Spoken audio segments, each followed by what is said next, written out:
Assalamualaikum sobat bercerita, jumpa lagi bersama saya Firman di Berbagi Cerita. Oke, kali ini kita akan unboxing dan sedikit review sebuah casing komputer terbaru dari Cube Gaming. Ya, ini adalah Cube Gaming Alta.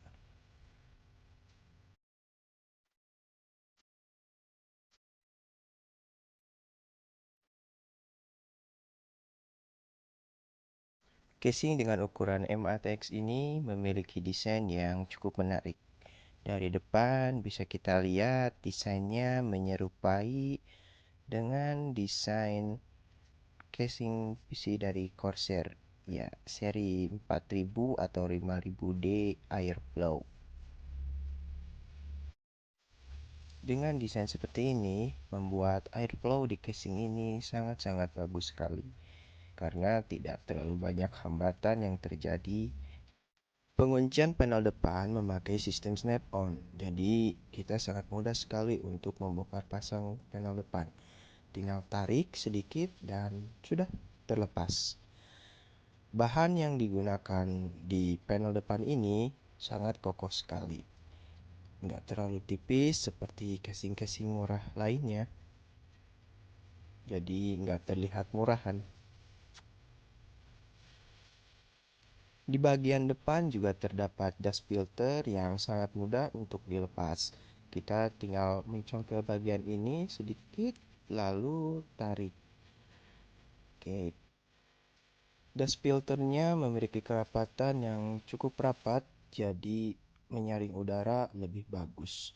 Namun sayang, framenya masih berbahan plastik. Mungkin kalau berbahan metal akan lebih bagus ya.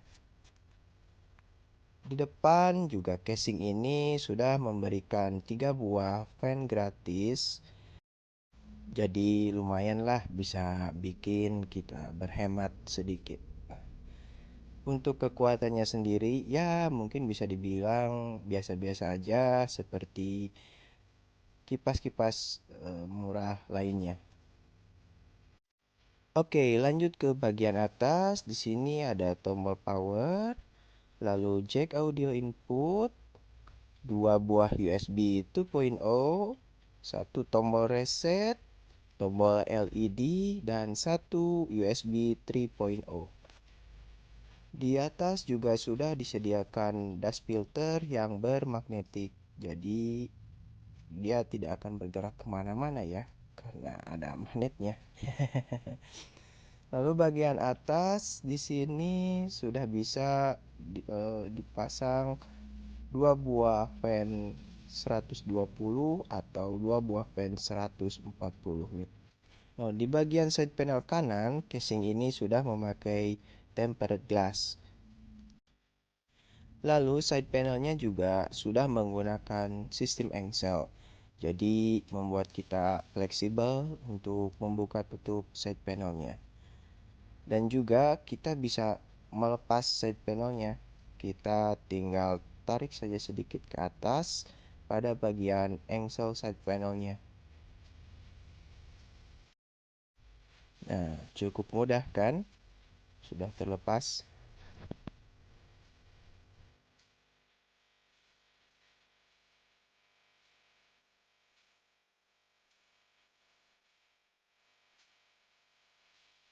Oh iya, side panelnya sendiri cukup tebal ya, tempered glassnya.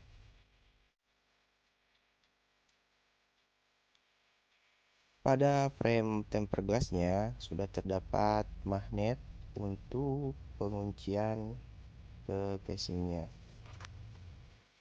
Oke, lanjut ke bagian dalam. Casing ini hanya support motherboard ITX dan MATX saja. Dan di bawah sini kita bisa memasang dua buah fan. Besi yang dipakai pada casing ini lumayan tebal dan sangat kokoh sekali ya.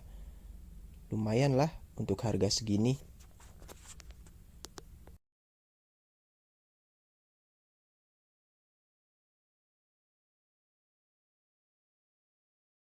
Oke, kita lanjut lagi. Kita buka dulu side panel sebelah kirinya.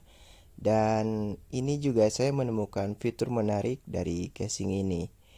Karena baut di side panel ini memakai sistem yang anti lepas ya. Oke, di bagian belakang casing ini bisa memakai satu buah fan 120 mm dan terdapat 1, 2, 3, 4 lubang PCI Express. Oke, kita lanjut ke sisi yang lainnya. Di sini kita diberi satu buah bracket untuk menyimpan SSD atau hard disk ukuran 3,5 mm. Ya, di sini juga bautnya tidak perlu memakai alat ya, cukup diputar pakai tangan saja.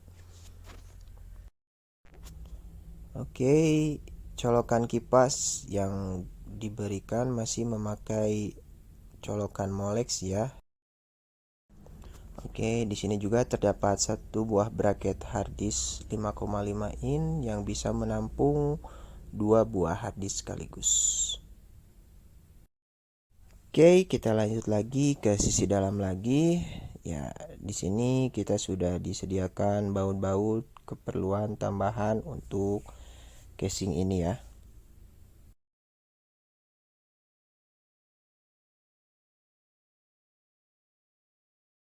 Oh iya, dengan posisi front panel di samping membuat kita mudah untuk merapikan kabel-kabelnya. Bagian side panel ini juga cukup lumayan tinggi ya. Punya jarak sekitar 2 cm. Jadi lumayan luas lah untuk kita menyembunyikan kabel-kabel side panelnya ini.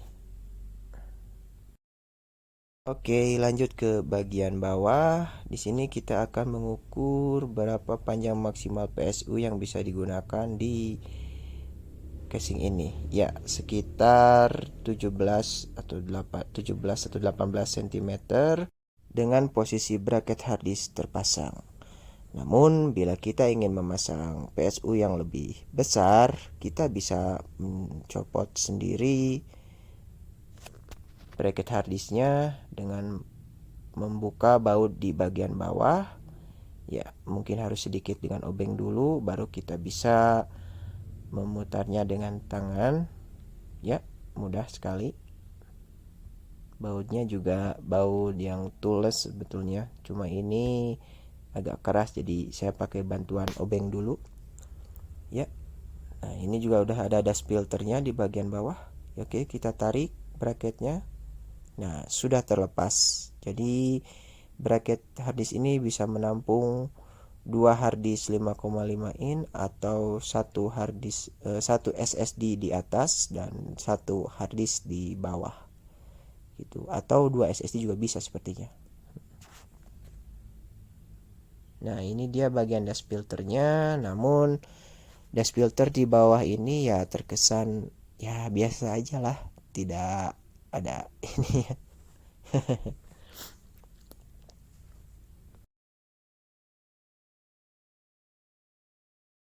Oke, mungkin cukup sekian sedikit review tentang casing ini.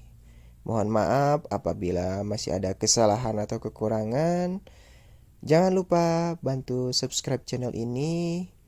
Akhir kata, wassalamualaikum warahmatullahi wabarakatuh.